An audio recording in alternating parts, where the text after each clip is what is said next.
উঁচু ক্লাসের ছাত্রীদের সঙ্গে কম্পিউটার রুমে কুকীর্তি, সাসপেন্ড করা হলো আলিপুরদুয়ারের হাই স্কুলের ভূগোল শিক্ষককে। কন্যাশ্রী সেলির কম্পিউটার রুমে উচ্চ শ্রেণীর ছাত্রীদের যৌন হেনস্থার অভিযোগে আলিপুরদুয়ার জেলার শামুকতলা থানার অন্তর্গত একটি হাই স্কুলের ভূগোলের শিক্ষক ভাস্কর পালকে সাসপেন্ড করা হলো। মধ্যশিক্ষা পর্ষদের নির্দেশে ওই শিক্ষককে সাসপেন্ড করা হয়েছে। পুলিশ সূত্রে জানা গেছে, প্রায় 5 মাস আগে উঁচু ক্লাসের একাধিক ছাত্রীকে যৌন হেনস্থার অভিযোগে ভাস্কর পালকে শামুকতলা থানার পুলিশ গ্রেপ্তার করে। বর্তমানে মামলাটি আদালতে বিচারাধীন। মামলার তদন্তে যাতে কোনো রকম প্রভাব না পড়ে, সাক্ষীদের উপর চাপ সৃষ্টি না হয় এবং তদন্ত স্বচ্ছভাবে সম্পূর্ণ হয়, সেই কারণে শিক্ষা দপ্তরের পক্ষ থেকে অভিযুক্ত শিক্ষককে সাসপেন্ড করার সিদ্ধান্ত নেওয়া হয়েছে। মধ্যশিক্ষা পর্ষদের তরফে সাসপেন্ড সংক্রান্ত নির্দেশিকা সংশ্লিষ্ট স্কুল, জেলা শিক্ষা দপ্তর এবং জেলা প্রশাসনকে বিভিন্ন দপ্তরে পাঠানো হয়েছে।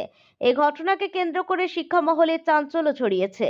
পুলিশ ও তদন্ত সূত্রে জানা গিয়েছে, জেলা চাইল্ড ওয়েলফেয়ার কমিটির একটি রিপোর্টের ভিত্তিতে ওই শিক্ষকের বিরুদ্ধে অভিযোগ ওঠে।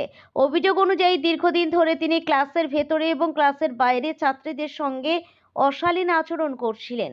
অভিযুক্ত শিক্ষক কন্যাশ্রী প্রকল্পের দায়িত্বে ছিলেন। অভিযোগে আরও বলা হয়েছে, কন্যাশ্রী সেলের কম্পিউটার রুমে ছাত্রীদের ডেকে নিয়ে তিনি অশালীন আচরণ করতেন। ঘটনাটি প্রায় 7 মাস আগের। প্রথমে কয়েকজন ছাত্রী বিষয়টি দুজন শিক্ষিকার কাছে জানালেও তা গুরুত্ব পায়নি বলে অভিযোগ। পরে পুনরায় অভিযোগ জানানো হলে এক শিক্ষিকা বিষয়টি প্রধান শিক্ষককে জানান। এরপর প্রধান শিক্ষক অভিভাবকদের ডেকে আলোচনা করে বিষয়টি স্কুল স্তরে মিটিয়ে নেওয়ার চেষ্টা করেন বলে অভিযোগ ওঠে। পরে বিষয়টি জানতে পেরে আলিপুরদুয়ার জেলা চাইল্ড ওয়েলফেয়ার কমিটি তদন্ত শুরু করে এবং তদন্ত রিপোর্ট পুলিশের কাছে পাঠায়। সেই রিপোর্টের ভিত্তিতে অভিযুক্ত শিক্ষককে গ্রেপ্তার করা হয়।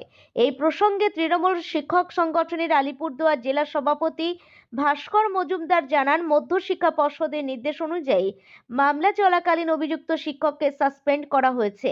বিষয়টি বিচারাধীন হওয়ায় এই নিয়ে তিনি কোনো মন্তব্য করতে চাননি। আলিপুরদুয়ার জেলা স্কুল পরিদর্শক রবিনা তামাং জানান, মামলা চলাকালীন ওই শিক্ষককে সাসপেন্ড করার নির্দেশিকা জারি করেছে স্কুল শিক্ষা দপ্তর। সেই নির্দেশ মতো ওই স্কুলকে প্রয়োজনীয় পদক্ষেপ গ্রহণ করার নির্দেশ দেওয়া হয়েছে।